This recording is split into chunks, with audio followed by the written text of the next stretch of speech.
It's Monday night in Ho Chi Minh City, and friends are meeting for beer. The post-work activity is a national pastime in Vietnam. Last year, the Vietnamese downed almost 3.8 billion liters of beer, making Vietnam the biggest market for the beverage in Southeast Asia.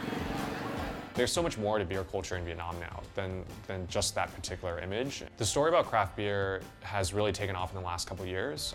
Today, the streets of Saigon are buzzing with IPAs, goses, and other small batch brews from brands like Heart of Darkness and Winking Seal. As Vietnam has continued to experience income growth, that's where craft beer has really come in. The taste and the preferences of Vietnamese consumers are changing and evolving, and there are lots of people trying to rush to that market.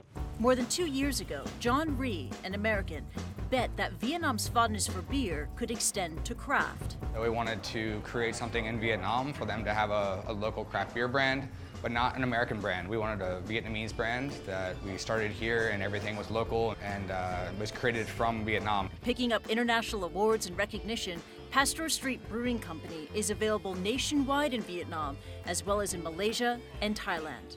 Well, yeah, I got a lot of fun stuff in the tanks right now. This year, the company started exporting to the U.S. market. About a year into it, about 10 to 15 breweries started opening up, and we didn't see any decrease in sales for our tap room or our distribution. It just all grew. So it just showed that all these breweries are opening up. They're all helping to build a culture together.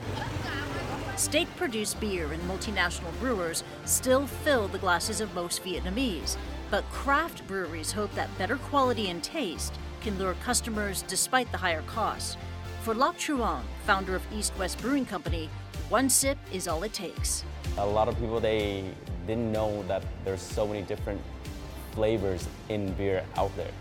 Once they tried craft, they never went back. In a move to educate the public, this taproom's beers are made on site. You cannot really show what craft beer is when you don't have a craft brewery to really guide them through. This year, the Southeast Asia Brew Conference is being hosted for the first time in Ho Chi Minh City, a toast of sorts to the growing influence of Vietnam's microbreweries. I think aside from maybe owning a Ferrari, owning a beer company is like the next best thing. The market is still so open, and the possibilities of what you want to do, how you want to shape the market, it really depends on yourself. Christy Lou Stout, CNN.